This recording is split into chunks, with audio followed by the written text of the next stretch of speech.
evening. Melissa Johnson here for episode 87 of Melissa Loves to Talk. Today is May 23rd, 2026. Hope everyone is having a great weekend.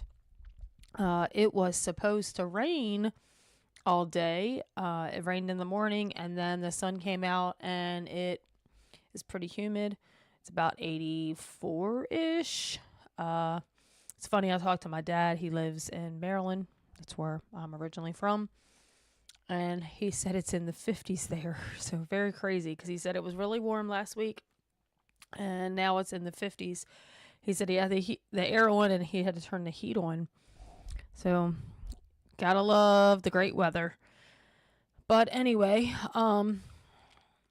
so ever since the thing with Iran has been going on, we keep hearing we're at war, we're at war, we're at war. But we are not in a war.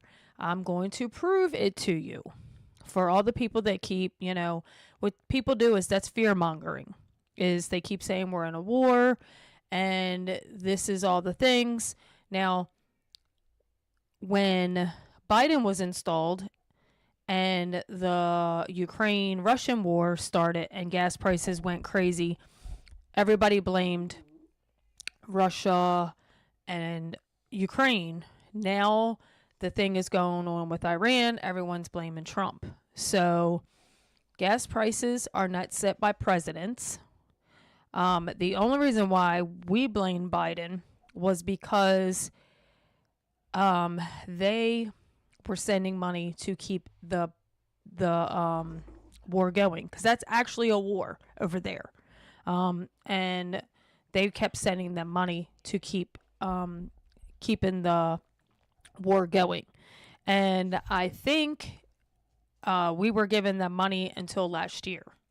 So last year, Trump cut the money off. He said, I will send you some defense stuff, but I'm not going to send you more money. You can buy stuff from NATO. We're not giving you more money. So right now, they are keeping the war going, which is actually a war, which again, I'm going to show you the difference. They are keeping it alive because of all the money that we sent them for 3 years. And we have gave them some defense weapons. So other than that, I'm not really sure how it's still going on. I don't know that much. I just know that everybody wants to blame Trump, but nobody wanted to blame Biden. So just saying, okay, that's the difference. So we Iran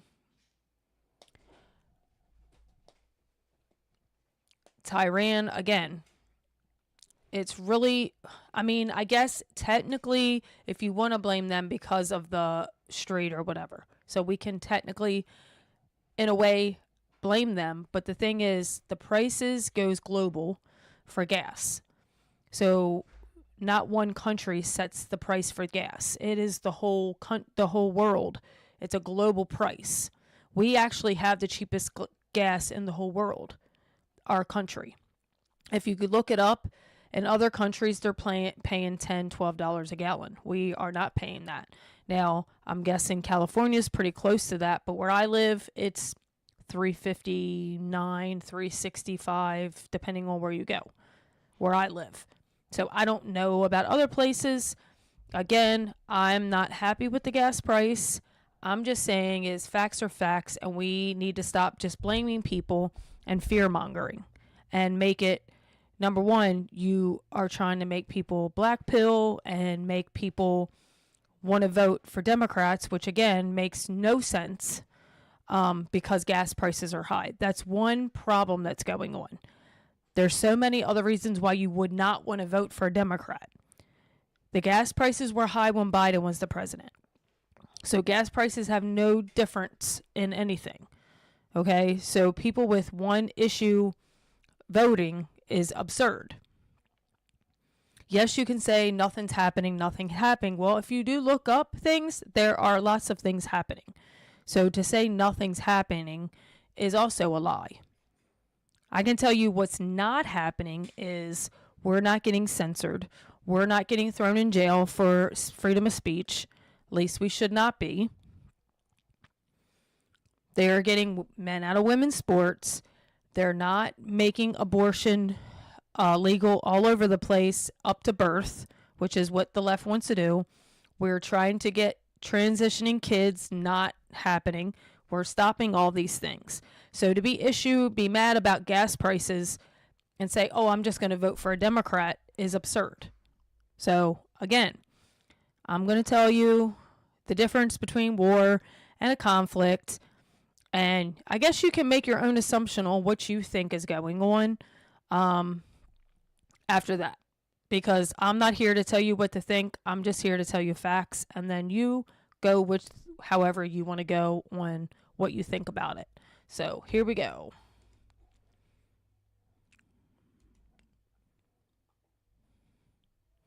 Oh, no, I did it wrong.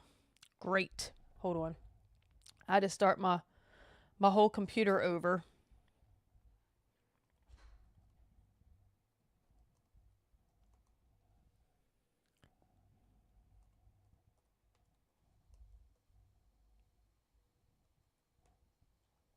Oops.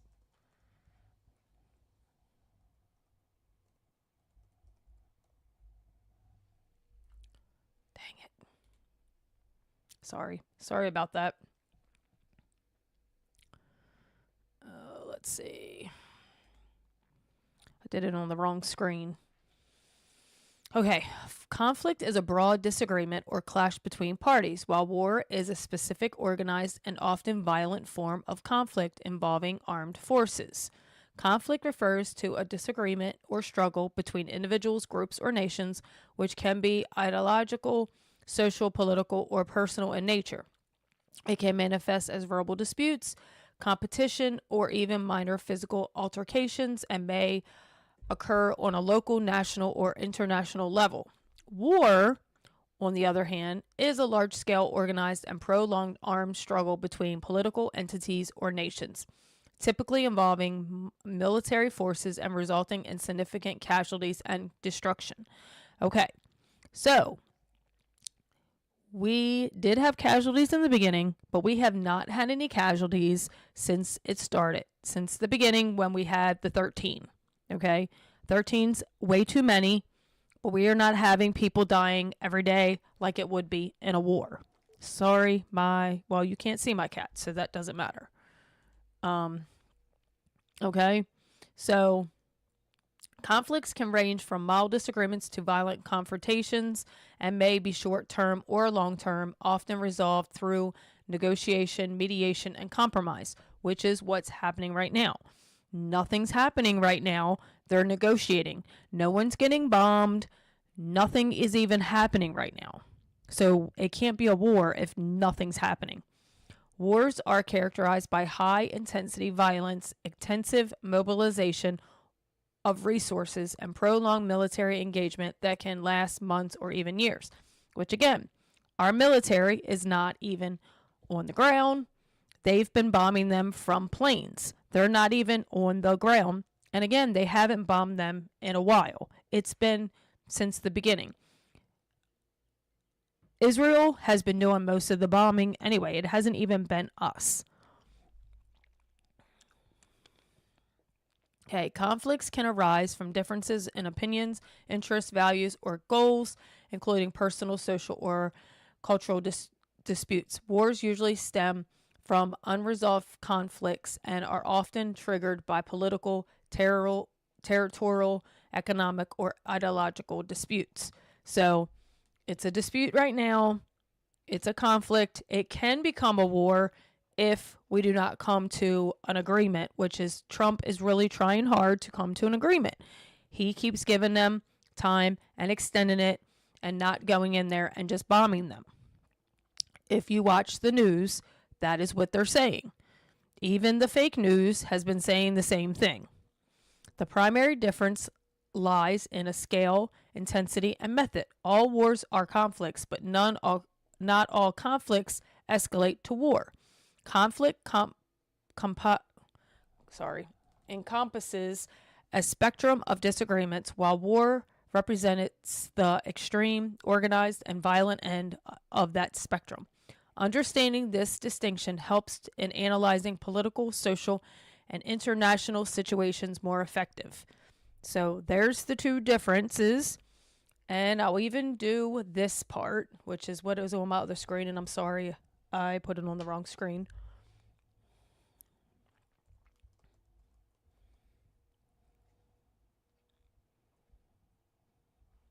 Oops.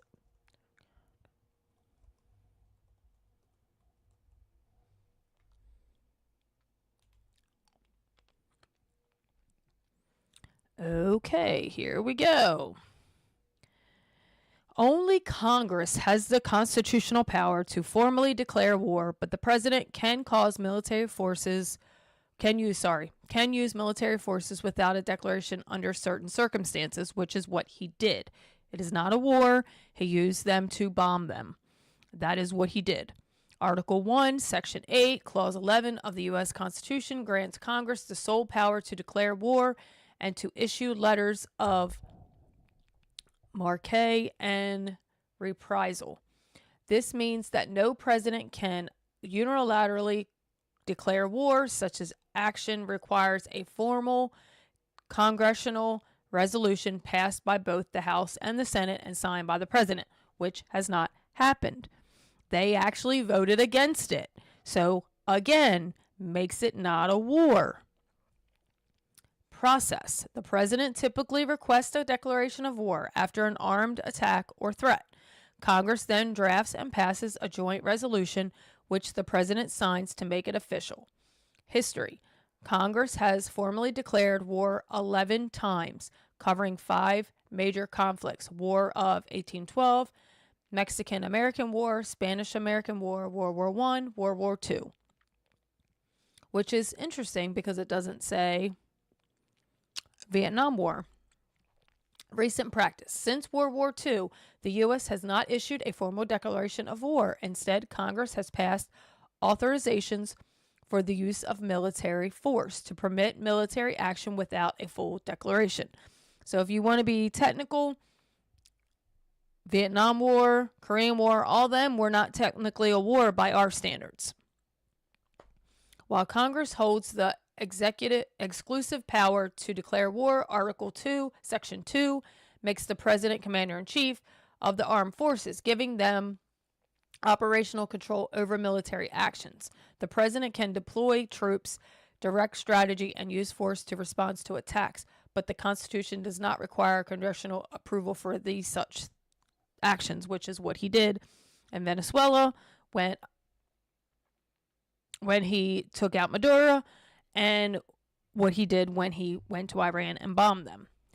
This is not war. This is just an action that he did. Okay, let's see. We'll just read this part and that's it.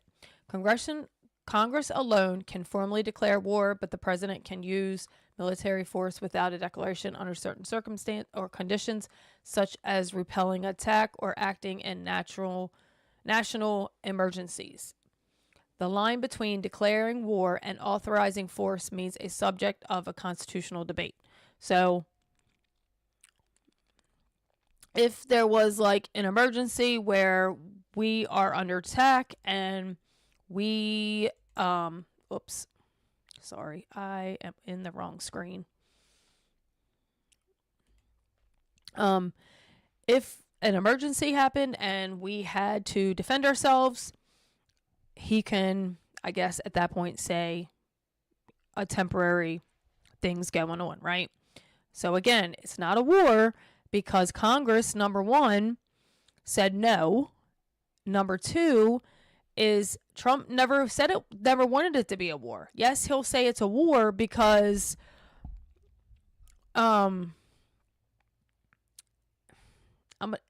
if you don't know Trump, he is a person that likes to be in charge. He wants people to fear him. Okay? Number one. This is why he says what he says. He says little excursion most of the time. He'll say, yeah, we had to take a little excursion over to Iran, right? And then sometimes he'll say war. Well, because he's trying to make them afraid.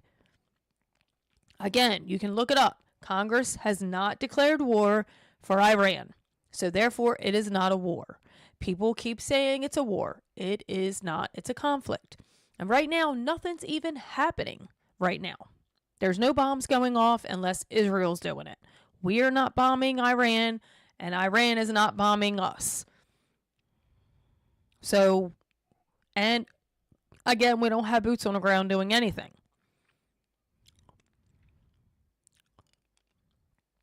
We haven't bombed them and I don't even know how long. Because as soon as they said, hey, we want a ceasefire, we did a ceasefire, and we've been trying to work it out with them and try to come to some agreement. Trump has said it over and over and over again, that we're trying to reach an agreement. I'll extend the ceasefire. I'll extend the ceasefire. I'll extend the ceasefire. Even when he says, hey, you have till midnight tonight, and he was about to bomb them, they hurry up and called and said, hey, wait a minute. And he again said, okay, we'll negotiate. I'll stop the ceasefire.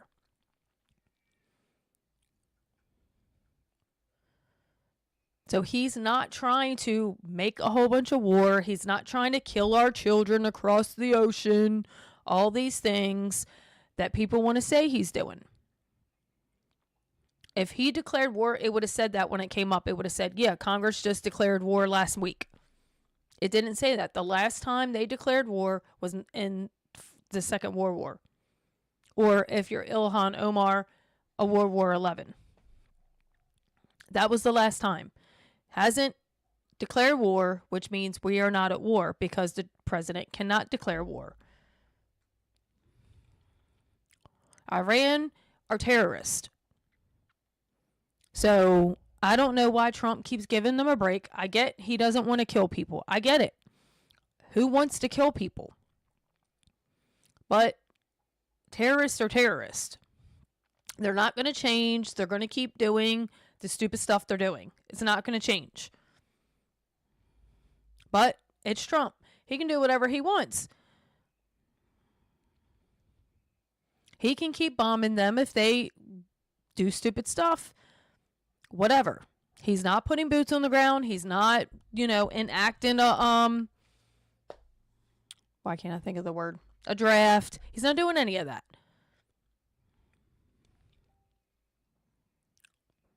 So all the people that are fear-mongering, this is what they do.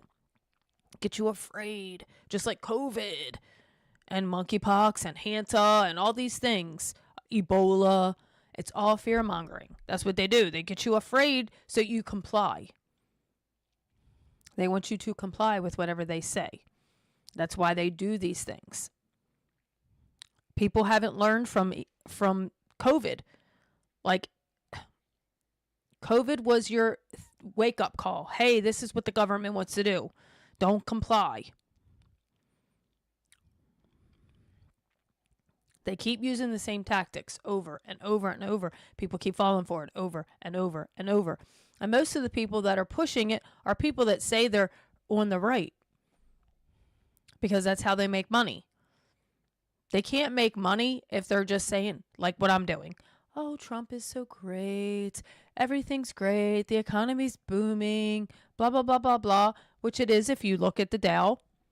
I don't know anything about that. I just know it was 50,702 yesterday or whenever that was. That was yesterday, right? Yeah. He was in New York.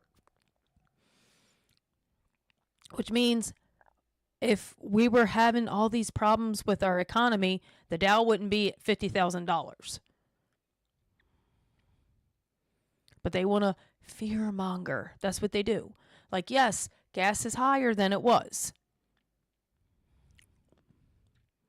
But again, it's set by the whole global, and then each city and state sets their own. Like I said, where I live, it's $3.59 in some places, $3.65.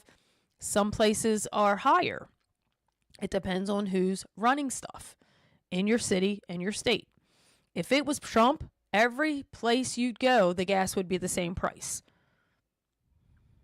I don't know why people don't think of that. Like, if it was him setting the price, if it's $6 a gallon in California, it'd be $6 a gallon here. But it's not, because it's not set that way. It's by the barrel. The barrel is, for the whole world, is $100 a barrel, I think right now. Roughly $90 to $100 a barrel. So then that percent, whatever that is, $90 to $100 a barrel, then the oil companies will say, well, this is what it should be for a gallon. That is what it should be according to the global price. But each country can set it whatever they want at that point. This is what it costs for a barrel. And then, hey, the United States, like I said, is paying the cheapest. Look it up. Some places it's $10 and $12 a gallon.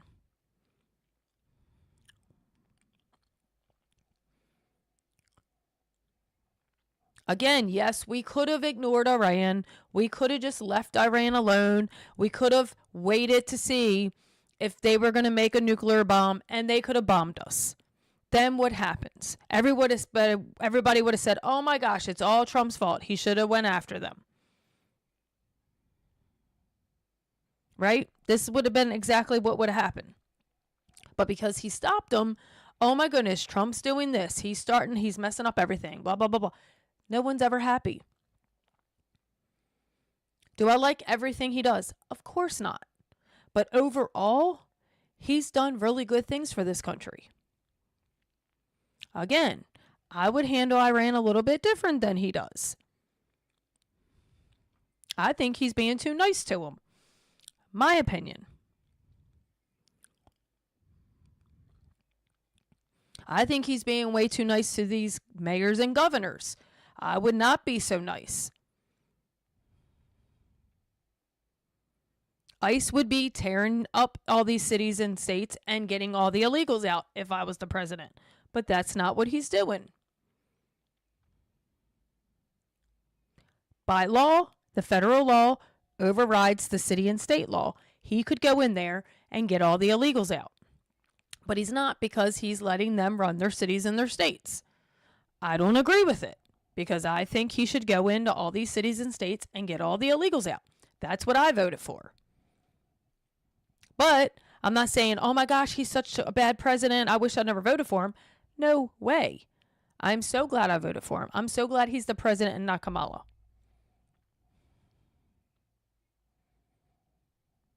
I feel safe now because I don't watch the news and there's millions of people coming over the border. I used to be afraid a lot of times when I'd see caravans after caravans. I'm like, when are they going to come close to where I can see them?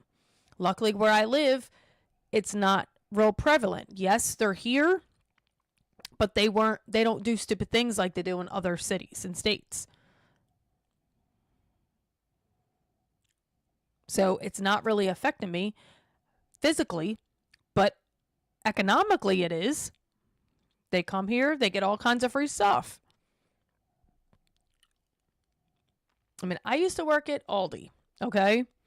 I'd be at the cash register.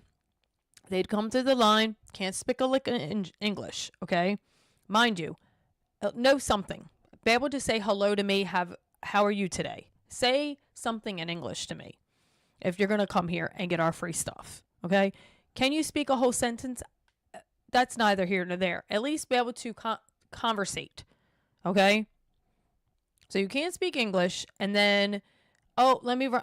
They run a card. Oh, you don't have enough on that card. Oh, wait a minute, I have another one. Oh, I have another one. I have 3 and 4 EBT cards going through my line.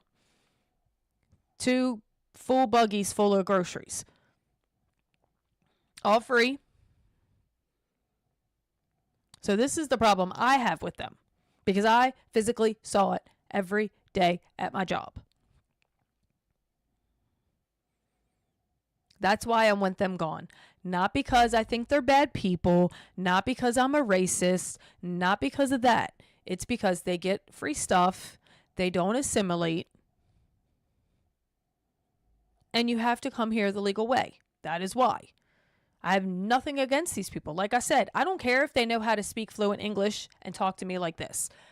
Can you have a conversation? Hello, how are you today?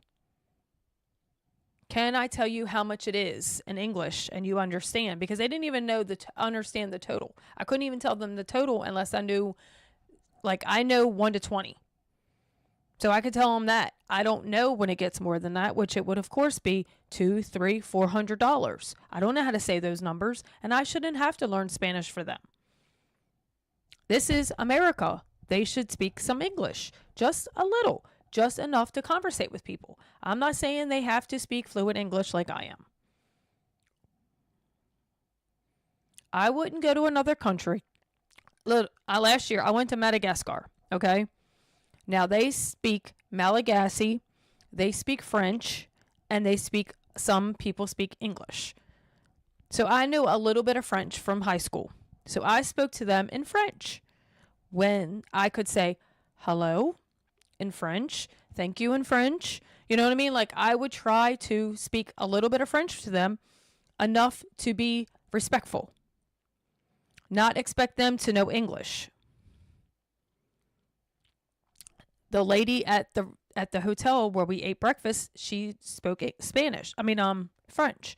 Of course, there you learn Malagasy and French, so you're fluent in both. So I knew some French, and I spoke to her in French. She knew a little bit of English, but I'm going to speak to her in French because I know a little bit of French, and she speaks French. So I spoke a little bit of French to her so that she didn't have to think about words. Because when it's not your regular language, you do have to think a little bit harder. So I just spoke. I took you 2 years of French, but I know very little because it was a long time ago. So I spoke, at least bonjour, like I could speak a little bit. Like, what I should have did was I should have listened to it for a couple days before, then I would have remembered some words, and I probably could have had a full conversation with her. But I did just enough to not be like, I feel like she should learn my language. Like, I'm in your country. I'm going to speak to you in your language as much as I can. I didn't expect her to speak to me in English. I didn't, because that's not the way it works. I was real happy they knew French, because that was cool. That I definitely didn't know Malagasy, but I knew a little French. So I was like, this is pretty cool, because at least I can speak to them where they don't have to. Most of the people there that are not well educated don't know English. But a lot of them do when they, like, some of the translators, they knew fluent English because in their house they speak English. So some of them were very fluent in English, and they spoke 3 languages fluent. So those kind of things. But then some of the translators did know English, but they were there more they could understand English, but they were more there to translate the English into Malagasy or French, whatever one, because some of them were more fluent in French than Malagasy. So it just depends on that situation. All their books were in French. Like, when they went to school, all their books were in French, so that's how they knew French. So but that's all I'm saying. This is why I'm explaining, like, I don't feel like we should be making all these exceptions. That is where I am. Because when you go to other countries, they don't do that for you. This is my country. You do my country stuff.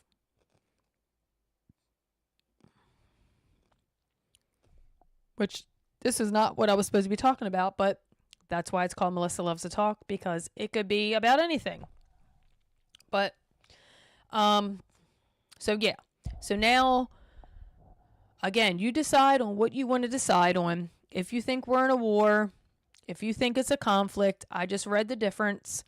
You take your own opinion about it however you want. That's what I'm here for. I'm not here to tell you what to think. You have a brain. It's a free country, and you can think and feel how you want to think and feel.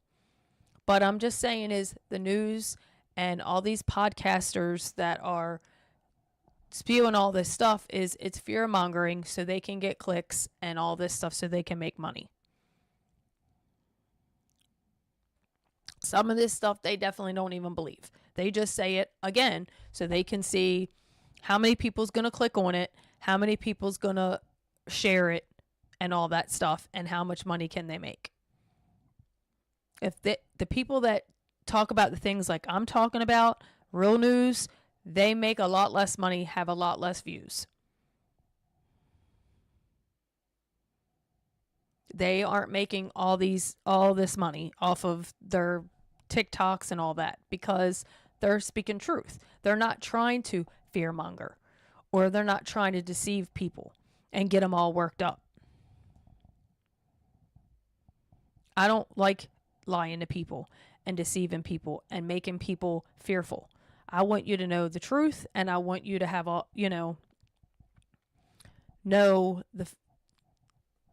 make a decision on your own, not put fear in you. Like when COVID hit, everybody ran out and bought all the toilet paper, all the canned goods, all the hand sanitizer, all craziness. Because the news spread all this stuff to make everybody afraid. Guess what I did? Everything I did every other day. I lived my life just like I did before COVID. Never, ever changed anything. Except for at work, I had to wear a mask. Anywhere else I went, my life was exactly the same. I didn't do anything different. You had people wearing gloves and masks and shields and all this stuff, and people, don't get close to me. Don't sneeze. Don't touch your face. Blah, blah, blah, blah, blah. Again, fear mongering. Had it from my own family. Was like, oh, everybody had COVID. Now we don't want to come around everybody. Before COVID, people got sick and everyone just moved on with their life. Now COVID, everyone wants to be freaked out about a cold. We didn't care before COVID. Now everybody's like in a frenzy over stuff. Like, I don't understand. I mean, COVID was made in a lab for exactly all the things it did. It literally did everything it was supposed to do because of people not being aware. People being fearful. So it was to separate people and control people and hurt the economy, cheat in the election. It did all those things. That's exactly what it was set up to do. It did all those things. So hopefully people learn from that, which I think they did because they were trying to push the hantavirus, and that hasn't really been, no one's even been talking about it. So I'm hoping everybody's like, yeah, we're not doing this because we don't want to hear your lies. The only thing is, if it was serious, I would be like, oh, well, whatever. Just like I was with COVID. Hey, guess what? We're all going to die of something. Just so you know. You're not going to live forever. Something's going to take you out. You're going to live in fear, waiting for what's going to take you out, or you're going to live your life. That's why I did with COVID. I was like, hey, if it's my time to go and COVID's going to take me out, whatever. I'm not going to stop living my life because of COVID. I'm not going to stop living my life because of Hanta or whatever next thing that they're going to come and make in the lab. So that's pretty much all I have for you today. I didn't have much to go on today. I wanted to talk about this just because every time I turn something on, they're talking about the war. And I was just like, you know what? I'm going to look it up. Exactly the difference. Because I knew it was a conflict, not a war. Again, my opinion. People want to keep pushing the war. Whatever. Like I said, Israel was still bombing them. That has nothing to do with us. We were not. Israel is a whole nother country. That is their business, what they're doing. We were not doing it. The one thing that happened with our troops is it was a plane accident. That happens. Very unfortunate. Very sad. But it could have happened anyway. Because of the conflict with Iran is neither here nor there. Our troops have been over in the Middle East. Our troops are in every country, just so you know. We have troops in every single country. They're always there. We have bases in every country that's NATO. Every country that's NATO, we have bases. Our people are there all the time. If you didn't know that, that's why people are saying, oh, I'm getting deployed. Well, there's no war going on. Why are you getting deployed? Well, because we stay over there and we keep our allies safe. This is always and forever unless we get out of NATO, which is Trump's really pushing for that. Again, because they're over there doesn't mean there's a war. There's troops over there all the time. As you know, he pulled troops out of Germany and Poland, I believe, because they didn't want to help us do anything. So he pulled out 5,000 out of one and 4,000 of the other. No other president does that. They just left them over there forever, right? Just leave them over there.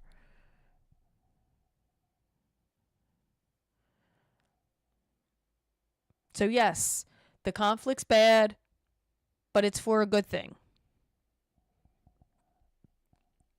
The whole purpose of it is, I'm going to be honest, is to disable China. That is the whole purpose. Majority of their oil they get from Venezuela and Iran. The two countries that we have been controlling.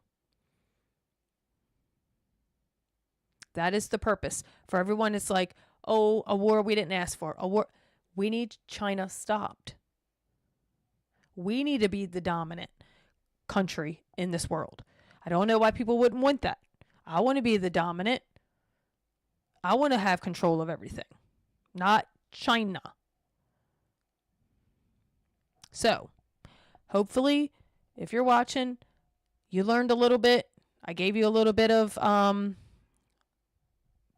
definitions of things. And again, you take it however you want to take it. You use it for you. And again, you feel the same exact way you did before you watch this. That's fine. It's a free country. You can have your own thoughts and your own opinions. I am not going to tell you what to think. I just showed you what each thing means. So, I thank you so much for watching. Please like and share, and just be safe anywhere you go this weekend. I know where I live, there's always police anyway, but they're really bad. You know, when it's holidays, they want to catch everybody drinking and driving, or whatever they're doing.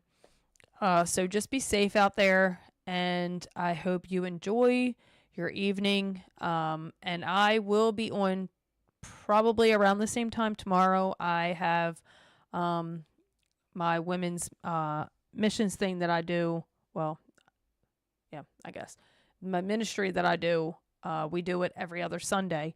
So tomorrow is the Sunday, and so I'll have to go in here a little bit early. I'll have to be done around the same time because I have to be there at 6. So I will be early again. And tomorrow I'm going to probably talk more about our troops in general. I'm just going to do something. I'm not really sure which way I'm going to go with it, but I'm just going to talk more about our military, maybe do like some background on it. I'm not really sure yet.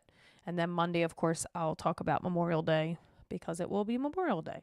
So I'll talk about, you know, how it started, what it means. You know, different people think of it different ways, what they think it means, or, you know, so I figured I'll go through the whole history of it. So today was kind of like to start talking about the military and Memorial Day. So that's why I did it kind of this way. So I thank you so much. Please like and share, and you can follow me pretty much on anything. Rumble is the best place because some places, you know, of course, censor me, and they don't censor me on Rumble. So I've had, you know, videos that were put up and they took the volume out because they didn't like what I was saying in some places. So Rumble will not do that. So if you ever see a video somewhere that is, weird, or a podcast, not a video, because my videos I don't put on Rumble, but my podcast I do.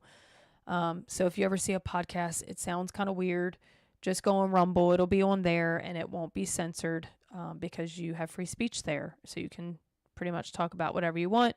Now, people will, judge you and stuff like that, but that's neither here nor there. You still have freedom of speech. So I just thank you so much. I hope you have a blessed and safe evening and hope to see you tomorrow.